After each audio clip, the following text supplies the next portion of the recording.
Selamat sore Ibu, selamat sore teman-teman. Sore. Terima kasih untuk waktu dan kesempatan yang diberikan. Kami dari kelompok 5 akan mempresentasikan materi tentang pelaporan dan pertanggungjawaban APBD. Untuk pemateri pertama, waktu dan kesempatan saya berikan. Baik, materi pertama tentang tahapan pengawasan dan pengelolaan keuangan desa. Baik teman-teman, jadi tahapan pelaporan dan pertanggungjawaban merupakan kegiatan pengawasan yang dilakukan untuk mewujudkan transparansi, akuntabilitas, tertib, dan disiplin anggaran dalam pengelolaan keuangan desa. Kemudian tahapan pengawasan terhadap pengawasan terdiri ada 5. Yang pertama, penetapan standar pelaksanaan, di mana dilakukan perencanaan untuk penetapan standar kerja untuk memiliki rencana kerja dan anggaran yang jelas. Kemudian yang kedua, penentuan pengukuran pelaksanaan. Setelah ditetapkan penetapan standar pelaksanaan, maka dilakukan penentuan indikator dan metode untuk mengukur pelaksanaan kegiatan. Kemudian yang ketiga, pengukuran pelaksanaan kegiatan nyata, di mana kegiatan ini dilakukan untuk memastikan bahwa kegiatan dilakukan sesuai standar pelaksanaan yang telah ditentukan. Yang keempat, perbandingan pelaksanaan kegiatan dengan standar dan analisis penyimpangan, di mana perbandingan dilakukan untuk mengetahui apakah terjadi penyimpangan dalam pelaksanaan, dan analisis dilakukan untuk mengidentifikasi penyebab dan dampak dari penyimpangan tersebut. Kemudian yang terakhir, evaluasi. Evaluasi ini bertujuan untuk menilai efektivitas, efisien, dan dampak dari kegiatan yang dilakukan. Hasil dari evaluasi kemudian digunakan sebagai umpan balik untuk perencanaan ke depan dan membantu dalam pengambilan keputusan yang lebih baik. Sekian dan terima kasih. Baik, pemateri kedua, berikutnya saya akan menjelaskan tentang laporan pelaksanaan APBD. Laporan pelaksanaan APBD adalah elemen penting dalam memastikan akuntabilitas pengelolaan keuangan desa. Laporan ini wajib disusun secara berkala, baik setiap semester maupun di akhir tahun anggaran, sebagaimana diatur dalam Permendagri Nomor 20 Tahun 2018 tentang pengelolaan keuangan desa. Isi laporan mencakup yang pertama, laporan realisasi penggunaan dana desa. Laporan ini merinci penggunaan desa selama 1 tahun anggaran, termasuk pendapatan dan pengeluaran yang bersumber dari dana desa, alokasi dana desa, pendapatan asli desa, serta sumber lainnya. Tujuannya adalah menjamin transparansi dan akuntabilitas sesuai perencanaan APBD. Yang kedua adalah laporan realisasi pelaksanaan APBD. Laporan ini disusun 2 kali dalam setahun. Yang pertama, semester 1, berisi rangkuman pendapatan dan pengelolaan dari Januari hingga Juni, memberikan gambaran capaian target anggaran pada 6 tahun. Yang kedua, semester 2, menyajikan akumulasi pendapatan dan pengeluaran dari Januari hingga Desember, memberikan laporan lengkap atas realisasi anggaran sepanjang tahun.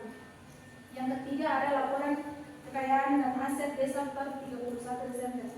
Laporan ini memuat informasi tentang aset desa seperti tanah, bangunan, kendaraan, dan aset lainnya pada akhir tahun anggaran. Perubahan kekayaan desa selama tahun berjalan juga dicatat untuk memberikan data terbaru. Selanjutnya pemateri ketiga, saya silakan. Materi yang berikut adalah penyusunan laporan pelaksanaan APBDes.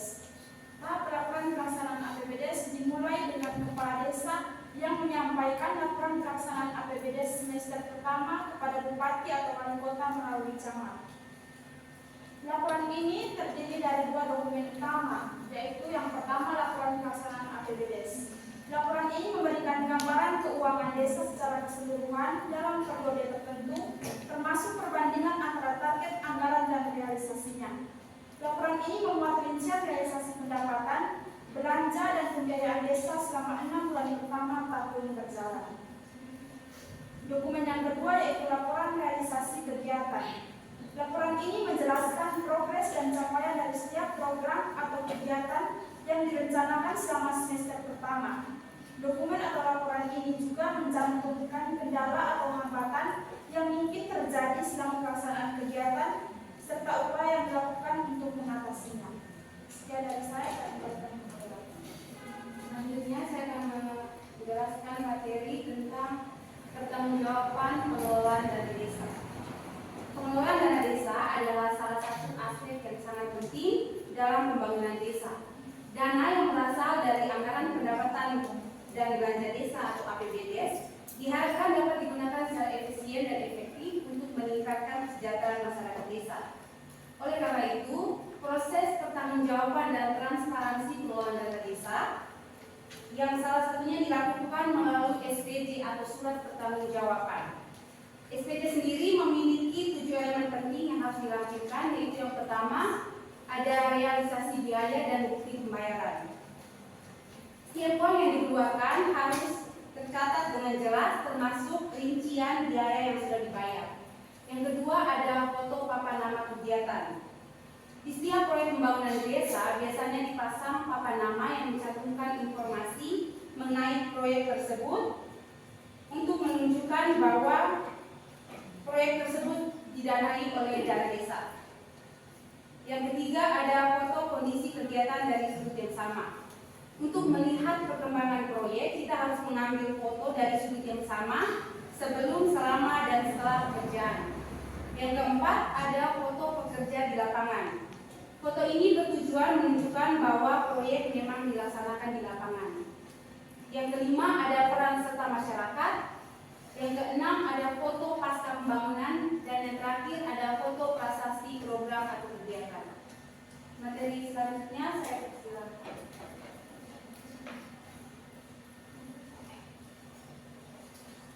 Baik, itu saya akan menjelaskan tentang tahapan pengelolaan dan tahapan pertanggungjawaban dan laporan realisasi APBD. Setiap akhir tahun anggaran, kepala desa harus menyusun laporan pertanggungjawaban dan realisasi APBD dan mengirimkannya kepada bupati atau wali kota melalui undangan. Laporan ini harus disampaikan paling lambat 3 bulan setelah tahun anggaran berakhir.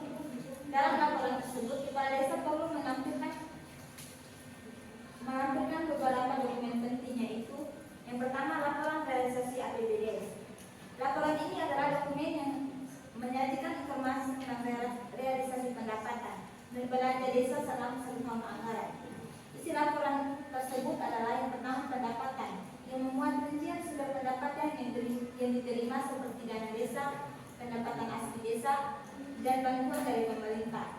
Yang berikut belanja, memuat rincian belanja yang telah dilakukan termasuk belanja langsung dan tidak langsung, serta alokasi yang untuk program dan kegiatan.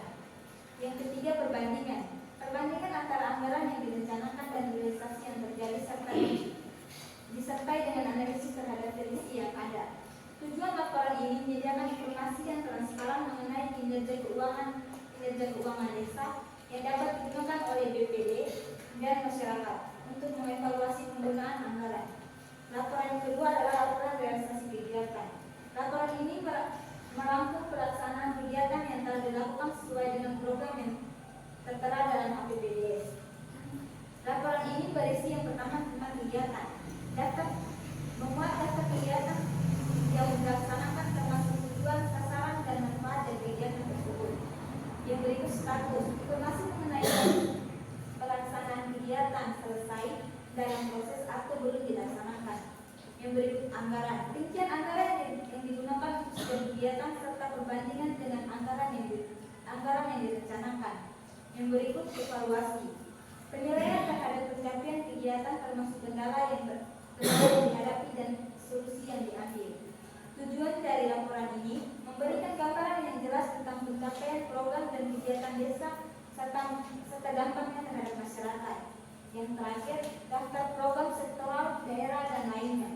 Daftar program adalah dokumen yang mencantumkan semua program dan kegiatan yang direncanakan dalam APBDes. Tujuannya menyediakan yang jelas tentang program-program yang akan dilaksanakan sehingga semua pihak bisa memahami rencana kerja tersebut. Setelah program diterima, bupati atau wali kota akan menyusun laporan konsolidasi dan seluruh desa akan mengirimkannya dari seluruh desa dan akan mengirimkannya kepada masyarakat. Proses ini bertujuan untuk memastikan pengelolaan keuangan desa dilakukan secara akuntabel dan transparan serta memberikan pemahaman kepada masyarakat tentang penggunaan dana desa untuk pembangunan desa kesejahteraan. Sekian saya kembalikan ke Saudara. Selanjutnya pemateri ke-6 saya persilakan. Baik, selanjutnya saya akan membahas tentang informasi pertanggungjawaban kepada masyarakat desa. Sebagai bagian dari prinsip transparansi atau keterbukaan dalam pengelolaan dana desa, pemerintah wajib menyampaikan laporan pertanggungjawaban kepada masyarakat desa. Jika dulu penyampaian informasinya melalui papan pengumuman balai desa, maka sekarang informasi ini bisa didapat melalui media sosial seperti grup WhatsApp atau melalui website resmi desa jika desa tersebut sudah masuk ke kategori Smart Village atau desa cerdas. Tujuannya sederhana, agar masyarakat bisa memahami dan ikut memantau secara langsung terkait bagaimana dana desa tersebut dikelola, sehingga kepercayaan masyarakat terhadap pengelolaan dana desa semakin meningkat. Informasi yang disampaikan kepada masyarakat setidaknya mencakup 5 komponen utama. Yang pertama yaitu laporan realisasi APBDes. Dalam laporan ini, pemerintah desa memberikan rincian tentang pendapatan, belanja, dan pembiayaan desa selama setahun anggaran. Dengan laporan ini, masyarakat dapat mengetahui apakah penggunaan dana desa sudah sesuai dengan rencana yang tertuang dalam APBDes. Yang kedua, laporan realisasi kegiatan. Laporan ini berisi progres dan hasil kegiatan selama sepanjang tahun, sehingga masyarakat dapat menilai manfaat program yang telah dilaksanakan. Yang ketiga, informasi tentang kegiatan yang belum selesai. Pada akhir tahun anggaran, ada kalanya beberapa kegiatan masih belum terselesaikan. Pemerintah desa akan menjelaskan hambatan yang dihadapi serta rencana tindak lanjut untuk menyelesaikan kegiatan tersebut. Lalu yang keempat, informasi sisa anggaran, di mana masyarakat diberi informasi tentang dana yang belum digunakan termasuk jumlah dan rencana penggunaan di tahun berikutnya. Dan yang terakhir ada alamat pengaduan. Dalam hal ini pemerintah desa menyediakan saluran atau wadah bagi masyarakat untuk menyampaikan kritik, saran, atau pertanyaan terkait penggunaan dana desa. Selanjutnya pemateri ke-7 saya persilakan. Saya terima kasih atas kesempatan yang diberikan. Saya akan materi terakhir yaitu tentang pembinaan dan pengawasan keuangan desa. Pembinaan dan pengawasan keuangan desa diatur dalam Permendagri Nomor 74 Pasal 20 Tahun 2018 dengan tujuannya adalah untuk memastikan bahwa dana desa dikelola dengan transparan dan akuntabilitas. Pemerintah daerah provinsi memiliki tugas dalam memberikan pembinaan terkait beberapa hal penting dalam pengelolaan keuangan desa, yaitu yang pertama pemberian dan penyaluran dana desa, yaitu memastikan bahwa dana desa dari pemerintah pusat disalurkan tepat waktu dan sesuai ketentuan sehingga dapat segera digunakan untuk pembangunan desa. Yang kedua adalah alokasi dana desa atau ADD, yaitu desa harus sesuai dengan perundang-undangan, tepat sasaran, dan memberikan manfaat maksimal untuk mendukung program pembangunan desa. Yang ketiga, bagian hasil pajak dan retribusi daerah, kabupaten, atau kota, yaitu memastikan alokasi pajak dan retribusi yang diterima desa transparan dan digunakan sesuai peraturan untuk pengelolaan desa. Dan yang terakhir, bantuan keuangan kepada desa, yaitu mengawasi bantuan keuangan dari pemerintah pusat, daerah, dan pihak lain agar dikelola dengan baik untuk meningkatkan kesejahteraan desa. Sekian materi dari saya kembalikan kepada moderator. Sekian pemaparan materi dari kami. Sekarang saya membuka sesi tanya jawab, kritik, dan saran dari audiens. Waktu dan kesempatan saya berikan. Pada kakak CC saya silakan. Baik, terima kasih atas kesempatan yang diberikan kepada saya. Di sini saya ingin bertanya di poin 23 tentang pertanggungjawaban APBDes. Pertanyaannya, apa saja potensi resiko yang mungkin jika surat pertanggungjawaban atau SPJ tidak disusun secara benar, dan bagaimana hal ini dapat dipengaruhi transparansi dan akuntabilitas pengelolaan dana desa?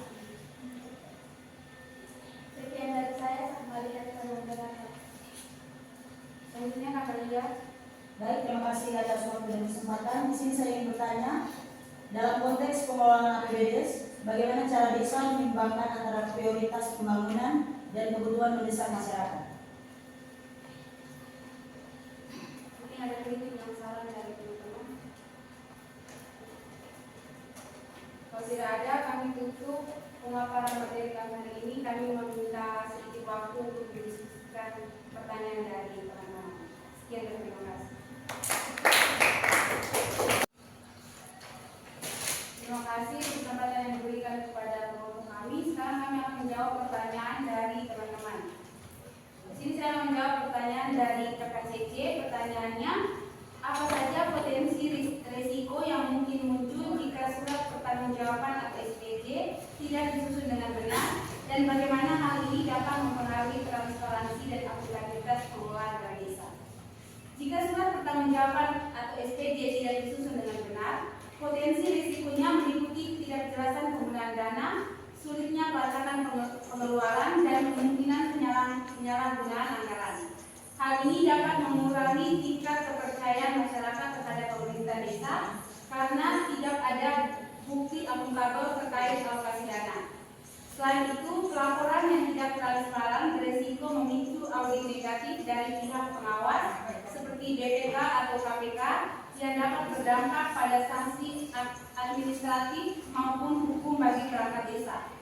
Secara keseluruhan, kegagalan menyusun SPJ dengan benar akan melemahkan transparansi dan akuntabilitas dalam pengelolaan keuangan desa sehingga menghambat pembangunan dan kesejahteraan masyarakat.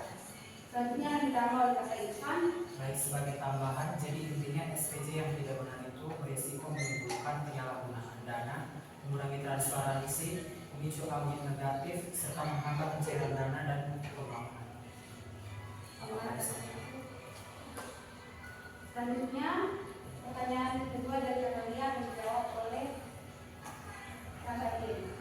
Terima kasih atas kesempatan yang diberikan. Saya akan menjawab pertanyaan dari Kak Lia dengan pertanyaan, dalam konteks pengelolaan APBDes, bagaimana cara desa menyeimbangkan antara prioritas pembangunan dan kebutuhan mendesak masyarakat? Ada beberapa cara dalam menyusun prioritas pembangunan dan kebutuhan masyarakat dalam pengelolaan APBDes, yaitu yang pertama, identifikasi kebutuhan, yaitu melakukan survei atau diskusi untuk mengetahui apa yang paling penting bagi masyarakat. Yang kedua adalah analisis data, yaitu mengumpulkan data tentang kondisi desa dan memahami kebutuhan serta prioritas yang relevan. Yang ketiga, rencana fleksibel, yaitu menyusun rencana yang jelas, memisahkan kebutuhan yang mendesak dan kebutuhan yang disesuaikan jika diperlukan. Sekian dari saya, ada tambahan dari Kak Ari.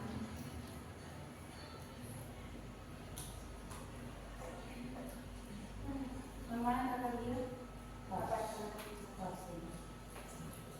Baik, terima kasih untuk teman-teman yang telah memberikan pertanyaan kepada kami.